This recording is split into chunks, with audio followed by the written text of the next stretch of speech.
what's up? It's Christina from the Backstage Artist Lounge. We're at South by Southwest, hanging out with the artist The Gray Area.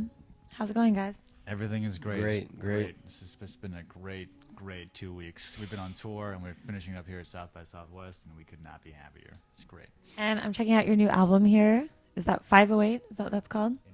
So what's this album all about? This is our debut EP, and what this is about is really what we're about. It's a dynamic blues-influenced power rock type of sound. It's just a two-person drum and guitar rock music, stripped of the pretense, taken back to basics. Loud, powerful, raw, hard-hitting, driving rhythms, hard riffs, intricate melodies. That's what we're about, and that's what this is about. And you said you made a couple videos of some of the singles? Yeah, we've got a video for the single Ourselves, which is out now, and we have a video for Sugar From You coming out in a couple weeks. So what's the Ourselves video all about? Can I find that online, just Ourselves, and check it out? Is there a concept behind it?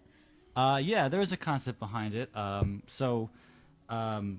song was written when I lived in New York, and I looked at a photograph of the old New York City subways and all the sort of nameless people, going through the turnstiles, and thought to myself as I was on the subway that I one day would be one of those people that someone else looked at a photograph of 150, 200 years from now. So that's where the song came from. It came about like being one among the people and then getting comfortable with just being yourself or ourselves. And so we wanted to shoot the video in New York on the subway, so that's what we did. Nice. Yeah, so we took ourselves up to New York with a film crew and some friends who were extras in the video, and we kind of made the New York City streets and subways and parks our own for a day. Did some shots outside, did some shots inside. That's good. So you just get inspiration from whatever's around you. It sounds Absolutely. That's what it's about when being a musician. You got to use the environment around you, your experiences, the goals you want out of life to kind of like build up videos, songs, set lists, all that stuff.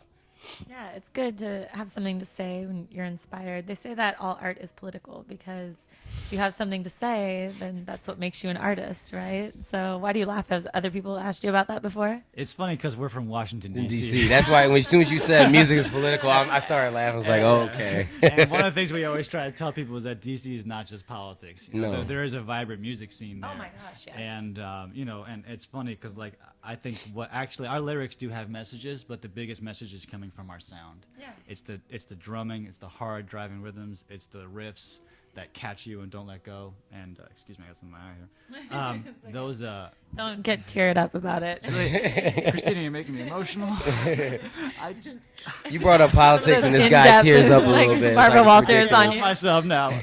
No, the message is the music. I mean, I think one of the things that we've done with this band is we've kept it simple. We've made it about songwriting. We've made it about arrangement. We've made it about the parts that fit together, and that's the kind of music we want to make. Where'd you get all this technical, musical background expertise? Did you grow up playing? Did you go to school? How did you guys meet? Well, I grew up playing in church. I was blessed to be raised in a Pentecostal church and be around really, really good musicians. So, I mean, for me to make the transition from gospel to rock to hip hop or whatever, it was easy because I just grew up playing. And when I met this guy, our chemistry just matched up, and here we are. Two more different people have never been in a two-person band together in terms of background, upbringing, and styles of music that we listened to growing up. But when we first started playing together, there was just some musical chemistry that, to this day, we cannot explain. Nope. But when he kicks a beat and I rock into the guitar, it fits, and it makes so much sense. That's amazing. That's how it should be. Yes. So you guys play off each other and get ideas. Oh, big time. Absolutely. We set up on stage facing each other. If we don't see each other, then the performance suffers because we have such a chemistry, and not every song is played the same each time we play it. Yeah. Mm-hmm. So he'll throw in little tricks on the drums to try to confuse me or kind of Yeah, I mess with him a bit. I'll admit it. I do. And I told him, I said, seriously, one day I am going to take this thing seriously. I'm going to be for real. But we have a lot of fun, though. We have a lot of So fun. I got to be seeing him so I know what he's up to. Otherwise, I can only hear it. And I'm like, wait a minute, that's not what we Yeah, there's practiced. times he'll turn around and I'm like, okay. I'm like, I'm just kidding. I'm just joking. I'm not going to do that anymore. You see the look in his eye and you know what's up. Well, the other time is that I'll drag out a solo or some other kind of riff that I'm working on way longer than he wants to, and his hand will start hurting. He'll just be like, "Come on, man, he stop." I'll just give him that look. I can't say anything, but my eyes will be like this big, He'll like, throw bro. a stick at me or something. Yeah, But we I'll do just keep that. going. Yeah, Yeah. just keep going, man. Oh my god, I can't wait to see this on stage. Oh, so fun. So, do you have a lot of live shows coming up that people can catch around the country, or where are you guys going to be this year? Well, we're just finishing up a tour with Planet LA Records, and we played in Hollywood, we played in Las Vegas, we played in Phoenix, now we're playing at South by Southwest. When we get back to DC, we've actually got a really cool show coming up with a band out of New York that was one of the best bands at CMJ last year. So we're going to do a show with them in DC and then trade back up with a show with them in New York. And then after that, we're going to try to put together a tour in the summer to hit some of the southern states to promote the album and to promote the new video.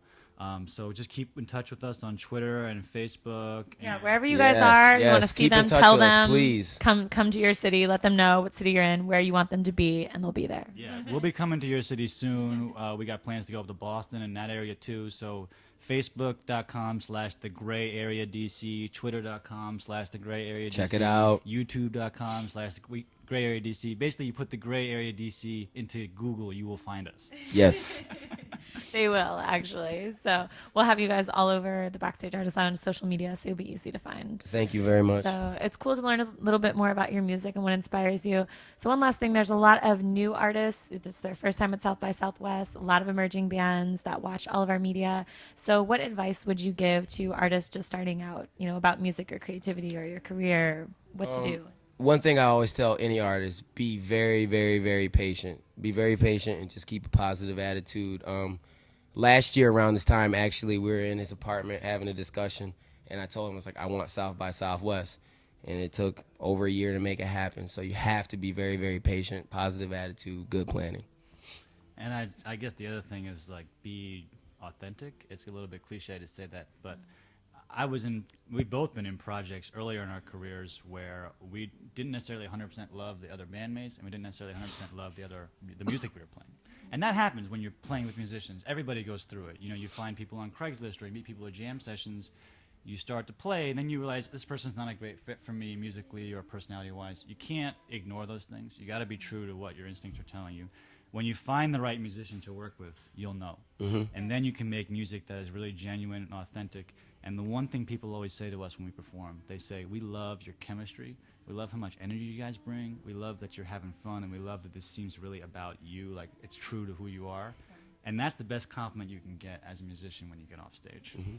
And you got to annoy each other. But the thing is, he's got to do something to me, and then I got to get him back. Right. So we're even right now, so it's somebody's turn next to do something to one another. Mess with your bandmates. That's the whole point of being in a band, is to bother your bandmates. Exactly. Remember that, kids. You can't make fun of your bandmate, then why are you in the band to begin with? Yeah. That's the coolest advice ever. It Mess is. with your bandmates. Mm-hmm. You heard it. The Gray Area said it. With Backstage Artist Lounge at South by Southwest 2012, I'm Christina. Check out The Gray Area.